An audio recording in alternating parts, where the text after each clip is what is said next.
Hello and welcome to the second episode of Beyond the Boundary. My name's Josh and we've got a new panel member here with us. His name's Nic Gysen. He's going to be with us every single week. Nic, how are you, mate? I'm great. Thanks for having me, Josh. Great to have you here, mate. Now, we'll start off with a review of round 13 and mainly the games between Port Adelaide and Sydney and Brisbane and Geelong. Both massive upsets. Hardly anyone tipped it. Certainly not. Nic, I know you are a very big Geelong fan. What did you think of the game? It pains me to say it. Brisbane were very impressive in that last term there. The Cats looked like they had it completely wrapped up in cruise control and just let it slip. Brent Maloney's last quarter was just extraordinary, wasn't it?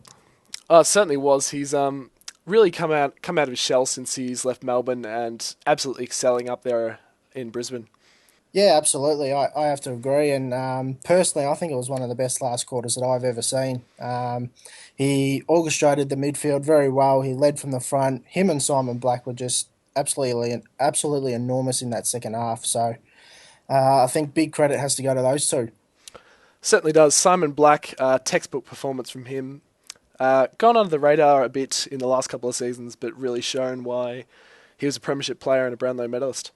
Yeah, absolutely. And even with all those accolades, I still think he's probably one of the most underrated players in the competition. So, yeah, certainly, still, yeah. Yeah. Port Adelaide and Sydney, gee, what a great performance by Port Adelaide it was. I think they physically battered the Sydney Swans, which I don't think anyone has done for the last 3-4 seasons. Yeah. The Swans are arguably the number one contested team in the competition. And they came out after quarter time and just went bang, bang, bang, and they really put them to the sword at their own game. That's exactly right. Port Adelaide trailed for most of the match. Sydney hit their biggest lead halfway through the third term, which was 16 points, and from there the Power kicked 3 straight goals and pretty much just grinded them away from there. How did you see Kurt Tippett's game? Showed signs of what he can do, have an influence up there in Sydney, but really struggled to stamp his authority on the game, and Sydney's game plan struggled, a bit one-dimensional, going straight to Kurt Tippett down there. Yeah, I have to agree with that. I did think they were a bit one-dimensional, but you can understand that they're trying to get him into the game structure and trying to get him in the ball in the hands of him, and so maybe a little bit one-dimensional, but I'm sure they'll fix that up with this weekend's game against Carlton. If he can really hit some form, it could be quite a force down there in the Sydney Swans forward line. Kurt Tippett along with Adam Goods and the others down there. Absolutely. Did anything else surprise you in round 13, Nic? Not too many other big surprises. All round a textbook round other than the two big upsets, really. Yeah, absolutely. I have to agree. And I thought Friday night's game was quite good. I expected Hawthorn to come out and give West Coast maybe a bit of a touch up, but to West Coast credit, they found some form. Probably had their best team on the park all year. Yep. And unfortunately, this week they've lost 3 of their best players through injury, and suspension. Made quite a contest against the Hawks in Melbourne, which was really good to see. Couldn't quite get over the line, but yeah, that's it. And I mean, the Hawks themselves, they're not playing their best footy, but they keep winning, so it's scary when come August, September, they're going to be playing their best footy. I honestly think it's Hawthorn's premiership to lose at the moment. It really is starting to look that way. Geelong struggling in the recent weeks, it pains me to say, and Sydney obviously going down to Port Adelaide, so Hawthorn really becoming the standout team in the competition. Yeah, so we'll move on now and we'll talk about West Coast Eagles forward Mark Lacroix. Yeah, Mark Lacroix just signed a new deal, which is great news for them over in the West. Yeah, absolutely. I think coming off a knee reconstruction last year, he's shown some real form this season, shown the form that he showed in 2011, and he's playing some really good, consistent footy, which is what the West Coast Eagles need. And that forward line just keeps getting better and better, despite them not winning many games. But that forward line, the likes of Josh Kennedy, who's leading the Coleman, and Jack Darling, only in his third year, has already kicked 100 goals in his career. So very impressive. It's going to be a very potent forward line for years to come, I feel. Certainly looks like it. West Coast are one of the best forward lines in the competition at the moment, and if they can get their midfield to really work in the coming seasons, then that forward line is going to be quite a force. Yeah, absolutely, and they've still got some young talent in their side that you feel that can really impact the game now. And Yep. when they hit their peak, A lot of I'm improvement talking to come from them. absolutely, and I'm talking about the likes of Andrew Gaff, who definitely had his best game for the year on Friday night against the Hawks. He found that run and drive that he's had previous years. He's been struggling to cope with the tag this season, so I think his game on Friday night would give him great confidence heading in to tonight's game against Essendon. So Yeah, he was very impressive on Friday night. He'll be very happy with that performance, and hopefully he can back it up against the Bombers. yeah, that's it. All right, Nick. Now it's been a very interesting week regarding Essendon and Joe Watson. Certainly has. It was a bit out of the box that he's come out and said the comments that he did, especially how straight with the bat they've been all through this entire investigation. What are your thoughts? Yeah, it was a strange one, really, Josh. You don't really see players come out like that when there's a big scandal like this. You don't really see players kind of come out with their personal experiences such as that. There's been calls during the week, premiership points, Brownlow's taken away. I think it's far too early for speculation like that. But certainly very big news, Watson coming out like that.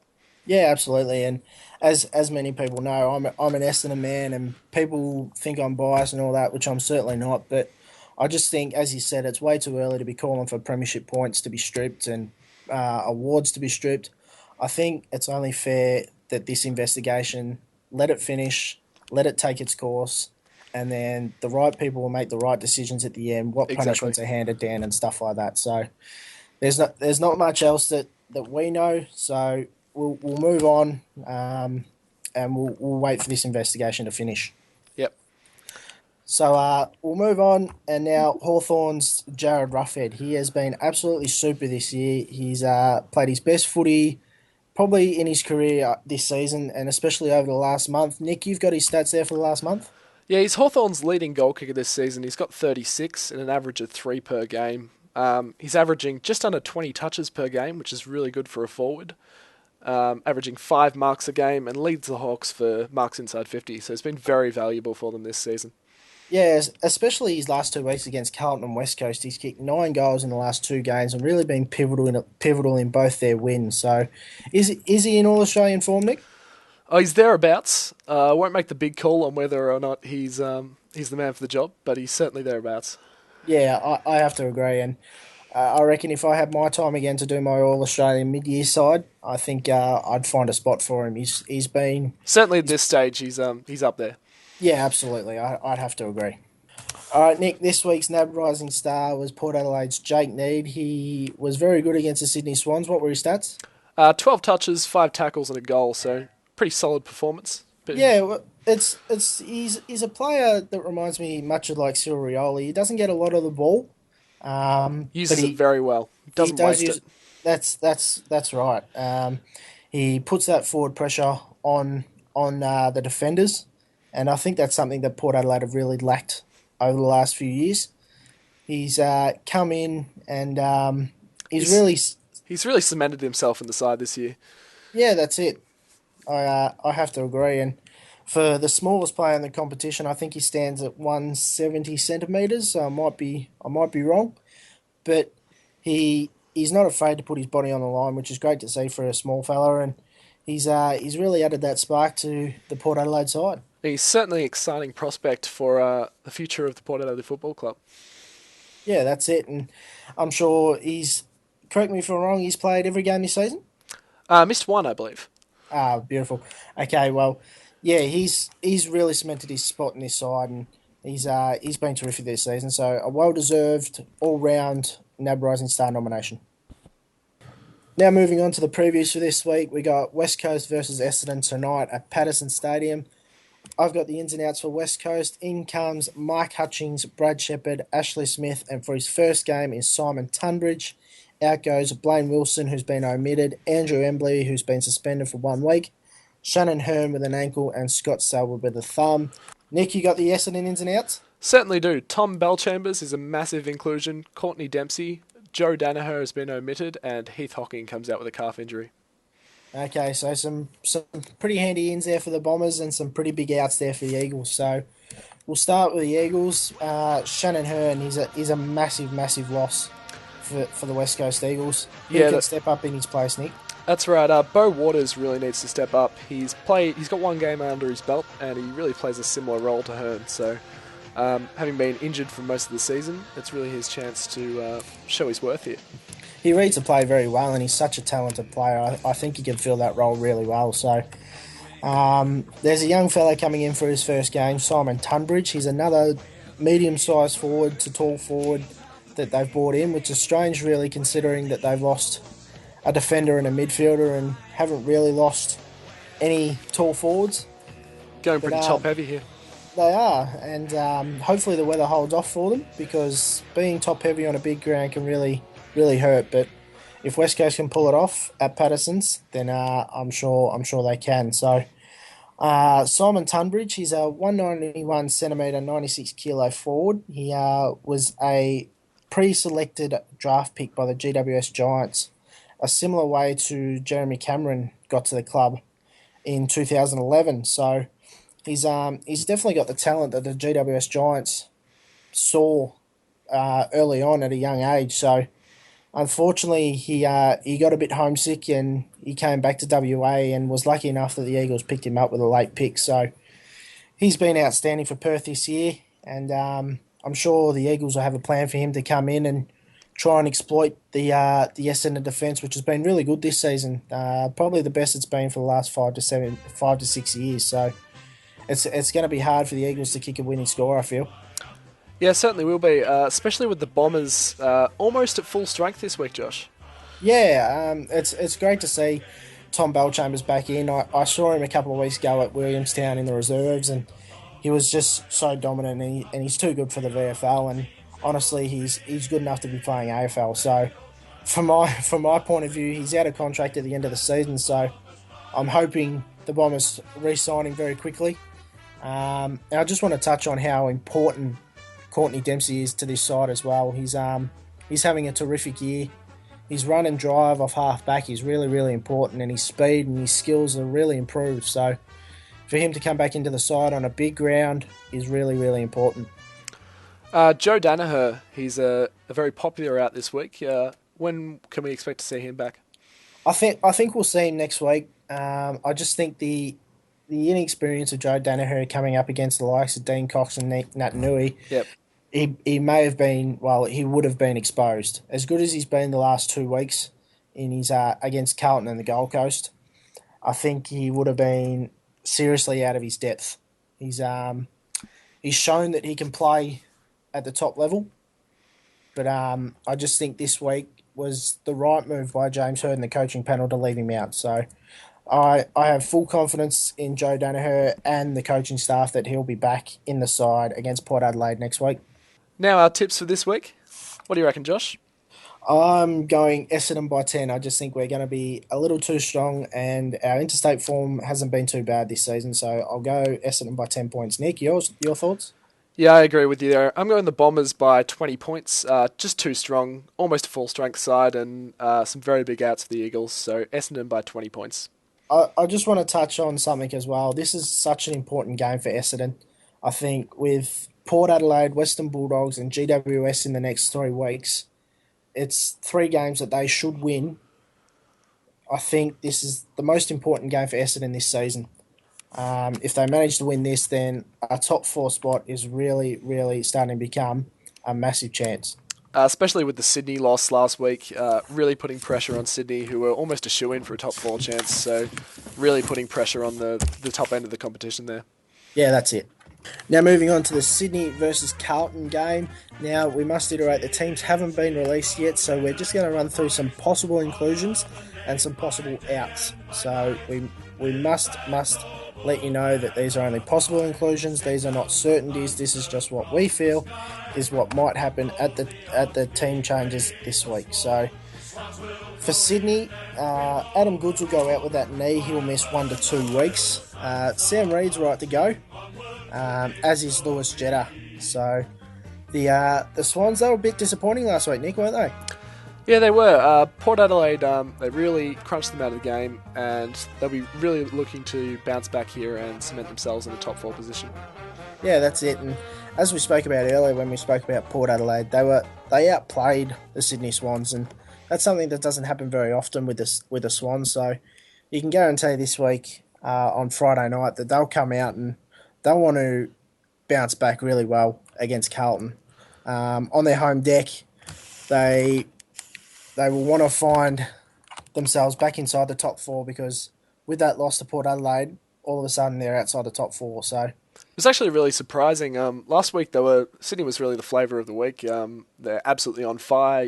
Their top 2 was on the cards, and all of a sudden they find themselves in 5th position. So they'll really want to be back on the winners list this week. Yeah, and I agree. And I think with Sam Reid likely to come back in, he might take that one dimension off Kurt Tippett. So it's been a long, long time since the Sydney Swans have had 2 tall key forwards to kick at, and 2 very good marking forwards. So hopefully Sam Reid can come back into the side and give them another element to kick to. So we'll move on to Carlton now. Chris Yarran, likely inclusion this week?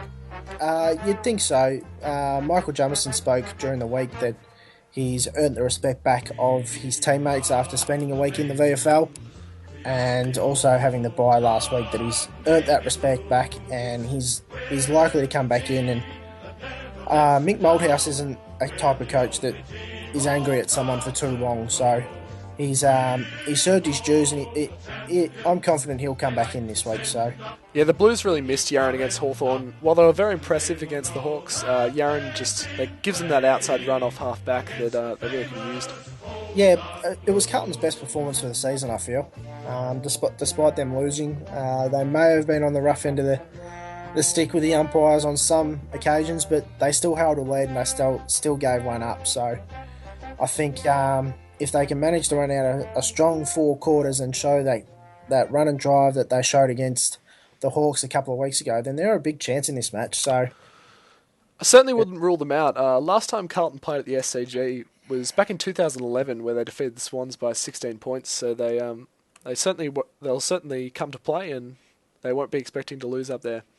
Yeah, and someone's got to step up in the absence of Mark Murphy. Murphy's gone out with that draw.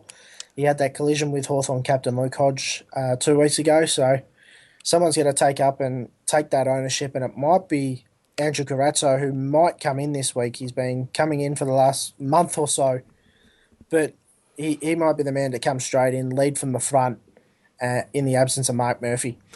Yeah, he's another player that the Carlton have really missed. They're sitting in 9th position at the moment, so they could really use him. Port Adelaide have jumped above them with that shock win over the Swans. So, like the Swans are trying to jump back into the 4, Carlton really need to jump back into the 8 if they want to play finals this season. And I think with Carazzo, he's such an important player as a tagger, and especially with Sydney's very, very impressive midfield.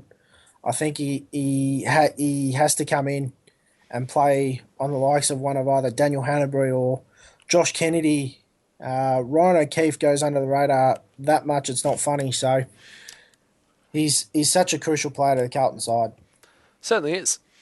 So, Nick, we'll move on to our tips. Oh, just one quick thing. Michael Jamieson plays his 100th game this week. He's been a terrific defender. He's in All-Australian contention. He hasn't let many opponents beat him this year, so congratulations to Michael Jamieson, 100 games. So we'll move on to the tips. Nick, who are you tipping in this match? Yeah, Swans at home, just too strong. They'll bounce back from their defeat to the Port Adelaide power. Almost called them the Crows there. I'm going Sydney by 40 points. Sydney by 40 points. Gee, I can see something similar in this game that I saw with Port Adelaide and Sydney last week. I don't know if you remember, but I said last week that Port Adelaide would take them all the way, and I just think Carlton can do the same. If they show their similar form than they did against Hawks, then they might just push them. But Sydney at home, for me, I'll go Sydney by 15 points. The next game we got this week is Saturday afternoon at Metricon Stadium. We got the Gold Coast Suns versus the Adelaide Crows. Possible ins for the Suns are Charlie Dixon, who's been very good this season, just had a few injuries that have gotten his path. Harley Bennell, who's a prodigious talent, and Matthew Warnock, who's probably their number one defender, he can really come back in and strengthen that side and give Rory Thompson a chop out. So the outs, Tom Lynch, he'll miss close to 6 to 8 weeks with that PCL injury, and then maybe a couple of unlucky players that will miss out this week, as they were very good against the Bombers 2 weeks ago. So, Nick, I don't know about you, but I think the Gold Coast Suns are no longer a pushover. They're going to challenge you each and every week. As I said, we played them 2 weeks ago, and I'm pretty sure the Cats played them 3 weeks ago. So, yeah, we've both seen them firsthand in recent weeks, and we're both very impressed. Like, there was times in the Geelong game which I was genuinely worried the Gold Coast were going to get up there. They really took it up to the Cats, and as Josh said, they're certainly not a pushover anymore. Yeah, and I don't. This side is no longer just Gary Ablett. There's so many young players that are starting to blossom. There's the likes of Dion Prestia and Jaeger O'Meara. He is arguably, there's no argument about it. He's the best first year player I think I've seen in the last 10 years. He's going to be a superstar. It's ridiculous. I was at ground level a couple of weeks ago on that Saturday night when we played the Gold Coast, and he was in a contest right in front of me, and his burst of pace is explosive. He is so quick out of a pack in such a tight contested position. He gets the hands off and then gets them back, and he's away. No one is going to catch him when he gets that burst of pace. So he's going to be one hell of a player once he matures. So the Gold Coast are really excited to reveal him and get him out on the park, and you can certainly see why, because he's in stellar form this season. And the scary thing is, people are rating Jack Martin, who comes in next year, better than him. So if they've got Jack Martin and Jaeger O'Meara in the same side, it's going to be one scary midfield in years to come. So, but I think one impressive part that the Gold Coast Suns have fixed this year is their defensive end. Rory Thompson. And you took the words out of my mouth, mate. Rory Thompson has been absolutely super this season. He's been thrust into defence. He reads the play well and has very rarely been beaten this season. Nicky played on Tom Hawkins a couple of weeks ago. Yeah, and he did a great job on him, actually. Hawkins really struggled to have an impact in that game, and so Rory Thompson did a great job there. Yeah, he's going to be a super defender, and I think the time that Guy McKenna has put into him and the coaching staff is becoming really pivotal and really starting to pay off, which is really good to see. Let's move on to the Adelaide Crows. There's maybe a couple of ins and outs in this game. They've been tailed up the last couple of weeks. Really disappointing last month, actually. Lost their last 3, I believe. Yeah, they have. They were beaten pretty comprehensively by Richmond and Sydney the last 2 weeks. And yeah, I can't really see any players coming into this side that can have an impact at the moment. They've certainly really struggled with Taylor Walker, obviously, all season. And obviously Kurt Tippett heading up to Sydney. They've really struggled to find a strong marking forward who can kick those goals for them. And that shows in their goal kicking tally with Patrick Dangerfield, who sits second in their leading goal kicker. So that's a credit to Dangerfield himself. He's had a terrific season this year. He's basically carrying that whole midfield by himself. Scotty Thompson's been very disappointing this year, not up to his normal standards. Bernie Vince has been in and out of the side. Van Berlo's more of a tagger and doesn't accumulate the ball a lot. Sloane's been good without being great, but Dangerfield has been a class above all of them. So I think you're right on the money there that the Adelaide Crows have really missed that big forward target with Josh Jenkins leading the way with 20 goals, and then you got Tom Lynch who sits third after kicking 10 in the game. So it's baffling to see how they're going to finish the rest of the season kicking a winning score. Certainly is. These two teams, they're probably the last of the batch of the teams that can still make the 8.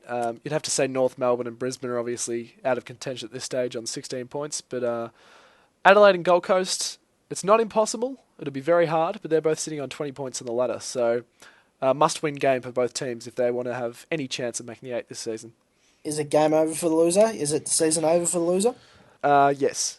You sort of need 13 wins to make the 8, and sitting at 5 and 8, you just can't make it from there. So Yeah, I have to agree, mate. And I think the Gold Coast have a very easy run home. But still, if they drop this game, then I think finals may just be out of reach for them. So certainly for both these teams, even with a win on Saturday, it's going to be very, very difficult. But this is obviously the first step and a must-win game. So let's move on to our tips. Nick, who are you going for in this match? I've agonised over this one all week, chopped and changed, but in the end I've gone Adelaide by a point. Adelaide by a point. A cliffhanger. Righto. I really don't know. I've got a TV control in my hand. I'm going to flip it. Whichever side comes up, I'm going to tip that side. Here it goes. It's up and it's down. It's going for the Gold Coast. I really don't know. I'm 50-50 on both. So I'm going to go the Gold Coast by a point. There we go.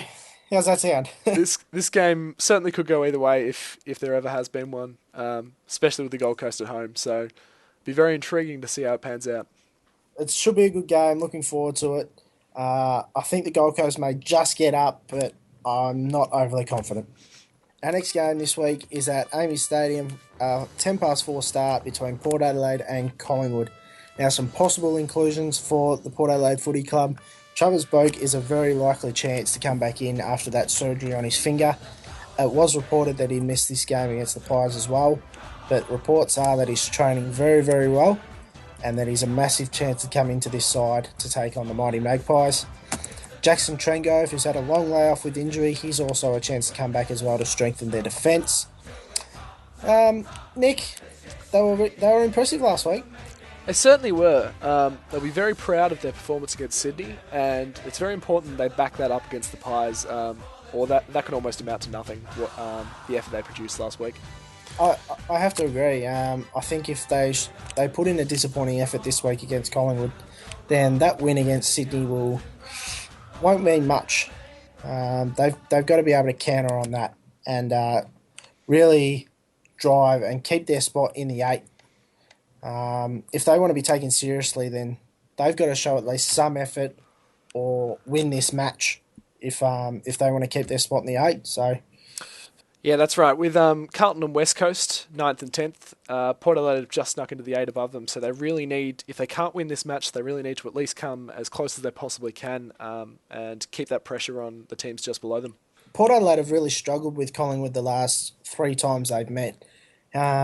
It's a damning stat, but the last time these two teams met at Amy Stadium, Collingwood won by 138 points.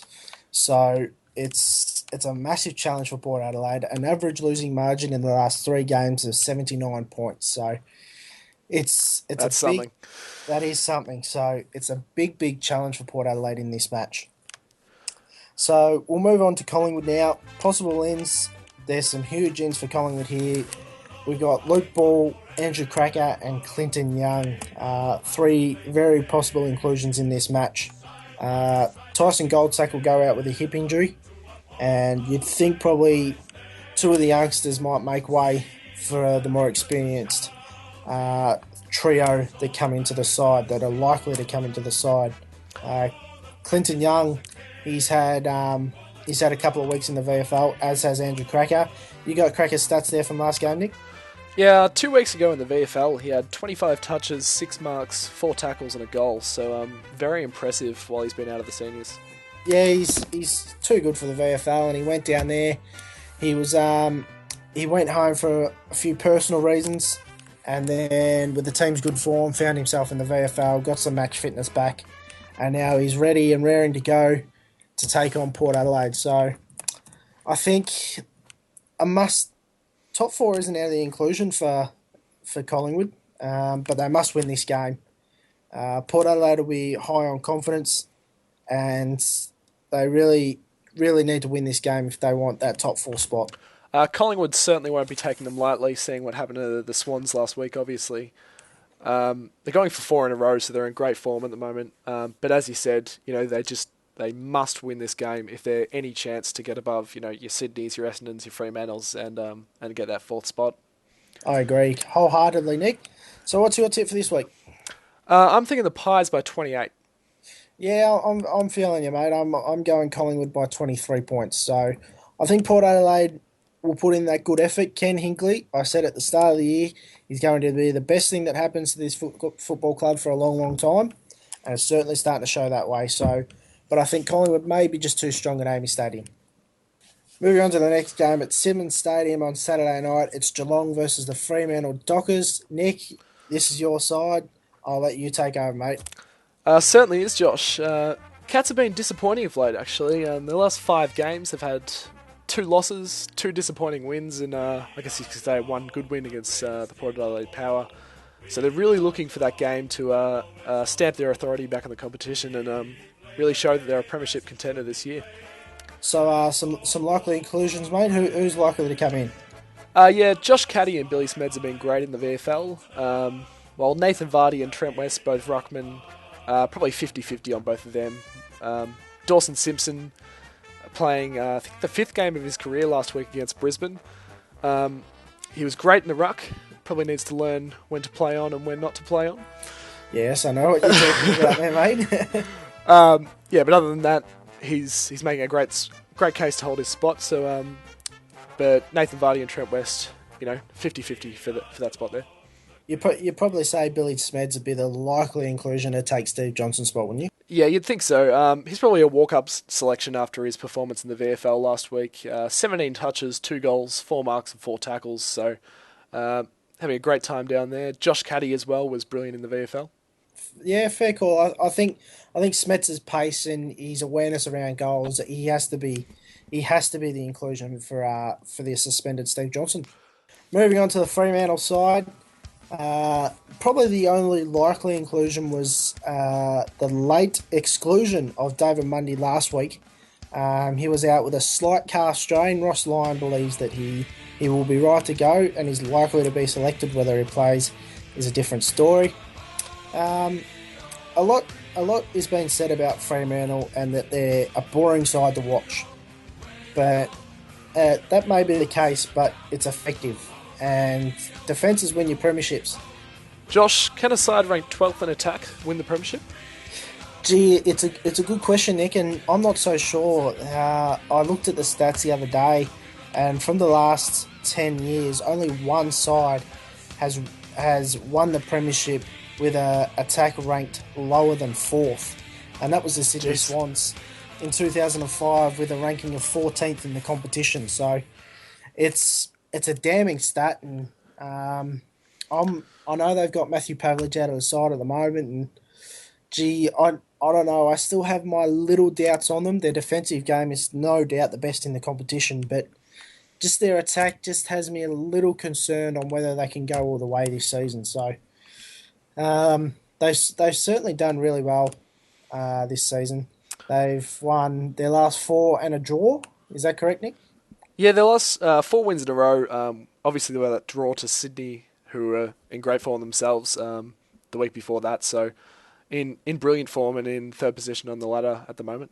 They came back against that game against Sydney as well. I'm fairly sure they were down by 4 goals in the last quarter, and managed to salvage a draw, which they probably should have won. Yeah, very unlucky not to win that game. So probably some common sense, as Ross Lyon said at the end of that game, was to punch the ball through the points, with Sammy Reid taking that big mark in the goal square in the dying seconds. But I think, yeah, I can't see them winning the premiership this season unless their attack improves.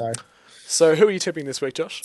I'm going to have to go Geelong. They've won 39 out of their last 40 at Simmons Stadium. So I think, yeah, Geelong by about 16 points. Yeah, I'm going Geelong as well, Josh. Certainly not as confident as I usually am for a Cats game at Simmons Stadium. But, yeah, as you said, 39 of their last 40 there. They know how to win there, and I think they'll get the job done against Fremantle this week. Next game is Melbourne versus the Doggies at the MCG on Saturday night. Just want to make a quick mention. There's a women's game before this game. It's a curtain raiser. It's a massive game in terms of the AFL growing. It's women's round, so if you can, get down and support the girls. It's a fantastic effort to see these two teams being put together and having a run around on the MCG. I think it's great. Anyway, the Melbourne Football Club, possible ins, some big ins, I feel. James Frawley, he's arguably their best defender. Max Gawn will probably come in for the suspended Jake Spencer. And James Magner just for that bit of toughness around the ground against a pretty strong Bulldogs midfield. Do you give him a chance, Nick? There certainly are a chance. I certainly won't be tipping them, but they're not out of this one. I think if they're going to win, they need to start well.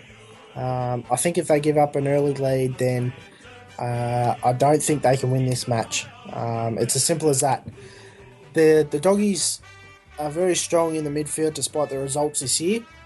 I think it's going to be very hard for the Demons to get on top of the Western Bulldogs midfield. So, having said that, the Demons were pretty impressive last week. At half-time, I think they had their biggest uncontested possession count since Mark Neal came into the job. Yeah, that's right, mate. They did, and they seem to play with a lot more freedom as well under Neil Craig, and I think that's a good thing. They're not so strung up on what they're doing and what they're doing right and what they're doing wrong. They are to an extent, but they know this season's gone and they're trialling new things, and they looked good last week at times, but they still made some iffy decisions. So still improvement to come there. Still improvement, massive improvement. Moving on to the Dogs. Yep. Kobe Stevens, Tory Dixon and Mitch Wallace, likely inclusions, Josh? Yeah, absolutely. Kobe Stevens missed last week with a shoulder injury. He's likely to come back in. Tory Dixon's has played the last couple of weeks in the VFL. He's been injured for the most part of the first half of the season.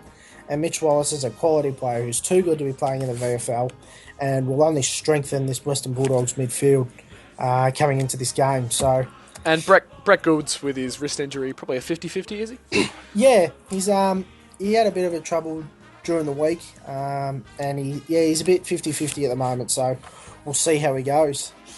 Now, I want to bring up Ryan Griffin. He's been outstanding.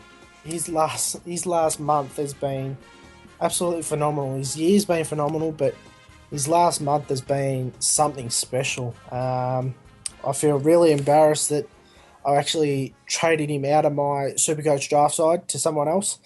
And it's starting to hurt big time. So, but the Bulldogs have got some really, really impressive youngsters, and they're going to be a force in 5 to 6 years' time. There's no worries about that.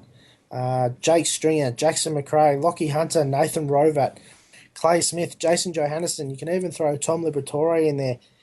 There's some very, very quality youngsters in that side, and I think they're going to be something really special come 4 or 5 years' time. If they can get their key position players right and draft selections right, then they're going to be a force in years to come. So who are you tipping this week, Josh? I think the Doggies will just be too strong in the midfield, and I'll be going with them by about 34 points. Yeah, the Western Bulldogs just too strong. I'm going to say 5 goals, 30 points to the Western Bulldogs.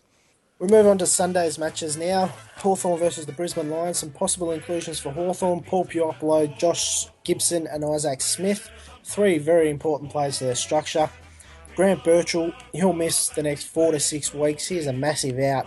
He, not in just terms of this game, but for the rest of their season, 4 to 6 weeks, you think about it, takes you to the last 3-4 rounds of the year. So he's been great for them this season as well. So he certainly has. So someone's going to step up in his place, and that player may be Taylor Jiraiya and might be Xavier Ellis. So someone's going to step up in his absence.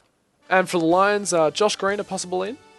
Yeah, he kicked 4 goals in the NEFL last week in the Brisbane Reserve, so he may be a slight chance to come in. And there's a few players that are just maybe feeling a little tired in the Brisbane side, some youngsters. So Josh Green may be the player that comes in, and certainly after last week's effort, they'll take a lot of belief out of that, and they won't want to make too many changes. So with the Hawks, they're not playing their best footy at the moment, but the thing is they're still winning, which is a credit to them. And as we said earlier in the podcast, they're still winning, and I think it's their premiership to lose.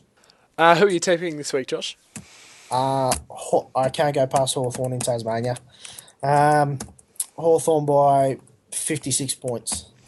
Yeah, I agree with you there. I'm thinking Hawthorn by 10 goals, so 64 points to the Hawks. Next game we go on to is North Melbourne versus GWS at Etihad Stadium on Sunday afternoon. The possible inclusions, Nick? For North Melbourne, Jordan Gisberts and Majak Daw. Yeah, I have to agree with that. I think Geordie Gisbert's last 2 to 3 weeks for Werribee has been very, very good. He's a recruit from Melbourne.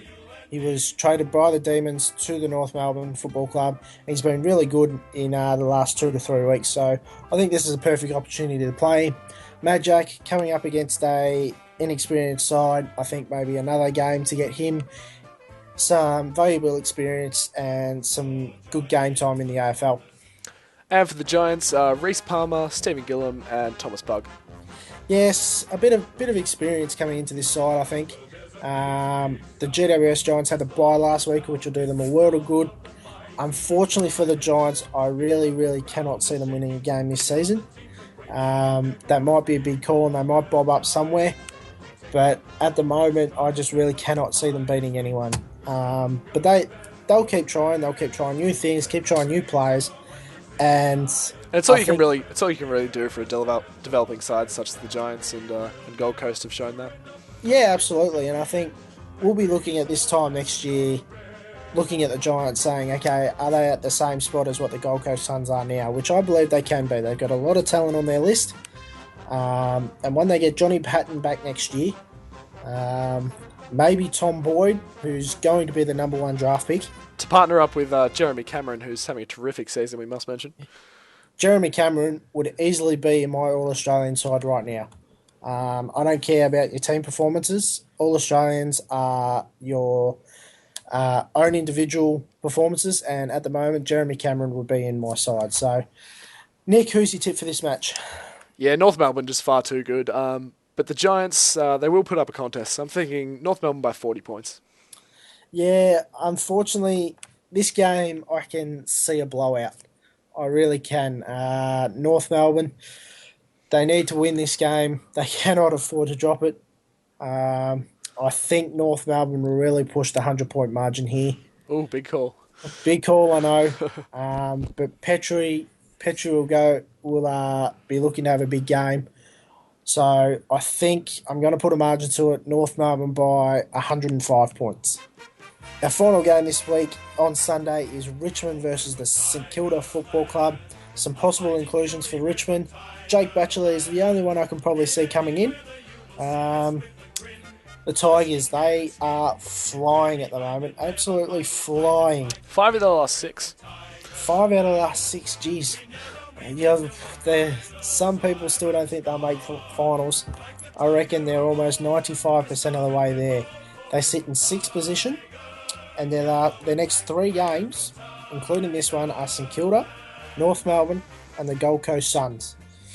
Now, they're a massive, massive chance to go 8 out of the last 9, and that if they can win this match and the next 2, then finals is 100% guaranteed. And as I said last week, I reckon if you're playing Richmond in the finals, you'd want to get there Sunday morning, I reckon, because the line is going to be that big for finals tickets. You'd want to get there early. They've been waiting a long time. 2001, I think the last time was. Danny Frawley was the coach and Matty Richardson was still playing. So now the Saints, they should regain their heart and soul of their football club, Lenny Hayes. He's been out with a calf injury the last few weeks.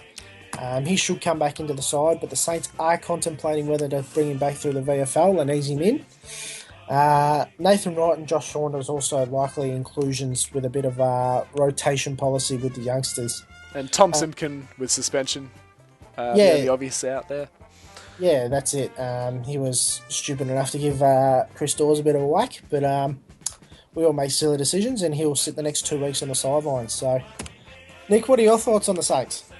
Yeah, disappointing season so far. Got the job done against Melbourne this week, but other than that, there's been no real highlights of late. What do you think the Saints can beat the Tigers? I still think St Kilda's midfield is very, very good. The likes of Del Santo, Montagna, Armitage is coming through, Jack Stevens coming through. They've still got a very, very good midfield, and I think if they can get on top of the likes of Delidio, Martin, Cochin, Foley, and Grigg, I think there may be a sneaky chance, but they're gonna have to get on top of them early if they're gonna beat the Richmond side. So you'll be tipping the Tigers this week? I can't go past the Tigers at the moment. I love the way they're playing their football, despite what many of their fans think, what I think about them. But I love the way the Tigers are playing their footy at the moment. I think they'll be far too strong for the Saints. And I think they might give them a bit old touch-up like they gave the Doggies last week, and I'm thinking of in excess of 10 goals. Yeah, I agree. 38 points for mine. Tigers should give St Kilda a touch-up here. Well, that's it for this week's show. Nick, thanks for joining us. No problem at all, Josh. It's been a cracking show. You'll be back next week. I certainly will be. You're going to be a weekly panel member. I think it's been a great show. The links to our Twitters are both on the screen now, as well as the Facebook page and the YouTube channel. Make sure you subscribe. It's been a fantastic episode. Nick, thanks again. Look forward to seeing you next week. See you later.